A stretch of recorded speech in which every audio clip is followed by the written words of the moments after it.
Welcome to This Week. Firestorm. 1 week after his re-election, the president faces the Middle East on the brink.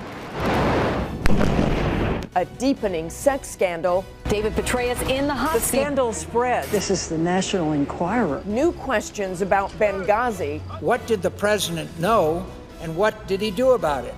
And a fiscal cliffhanger holding the economy hostage. The politics, the policy, and what it all means for you. With our headliners, House Democratic leader Nancy Pelosi, House Homeland Security Chair Peter King, and Carl Levin of the Senate Armed Services Committee.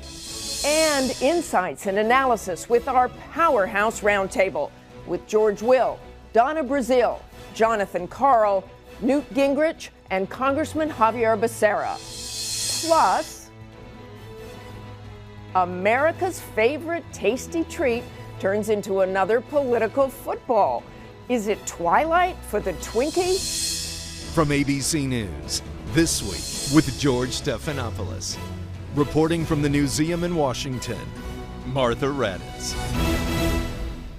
Good morning. George Stephanopoulos has the weekend off. We begin with breaking news from the Middle East, where despite talks of a possible ceasefire, the air war between Hamas and Israel is continuing. So let's get right to it. We have Alex Marquardt in Gaza City and Christiane Amanpour in Jerusalem. And Alex, let me begin with you. Give us a sense of what's been going on there in Gaza. Good morning, Martha. It's been a very consistent pummeling of Gaza by the Israeli Air Force and a consistent launching of rockets by these various Palestinian militant groups. We are hearing the bombings going off rather incessantly. Just a short while ago, a Palestinian group launched a rocket from just a short distance away. This goes on throughout the day into the night. Around 2 a.m. this morning, we were woken up by this barrage of artillery fire coming from the Navy ships just offshore, the Israeli ships. The big question today is whether we're going to see a ceasefire brokered by Egypt and Turkey, obviously with the pressure of the U.S. and Great Britain, or are we going to see that ground invasion by Israel? Prime Minister Netanyahu said today they are ready to significantly expand their ground operation. We know that Egypt and Turkey are working feverishly to try and strike some sort of deal, but the signal, the sounds that are coming out of Jerusalem is that they aren't finished with this operation yet. But certainly here in Gaza, people are hoping that some sort of ceasefire will come about very soon. Thanks to Alex. And now let's bring in ABC's global affairs anchor, Christiane Amanpour, who joins us from Jerusalem. Christiane, what is the situation there militarily? Are there still fears of a ground war?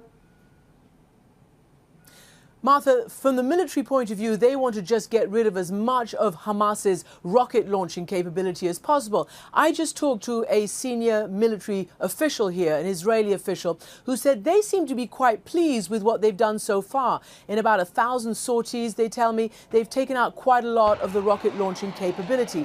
So if there is to be a ground offensive, it looks like they're amassing to keep the military track going, to give a threat to Hamas, to say they're serious, to, as they say to me, cocking the trigger, ready to pull it if Hamas does something like kill a huge number of Israeli civilians here in Jerusalem or Tel Aviv. And from Hamas' point of view, they have also shown something that they can now reach the distances to Tel Aviv and Jerusalem. So will that be enough for both to get off the exit ramp? We'll see. Just quickly, Christiane, could you tell us diplomatically what's going on? The reaction of Egypt, the U.S., Turkey, what's going on there?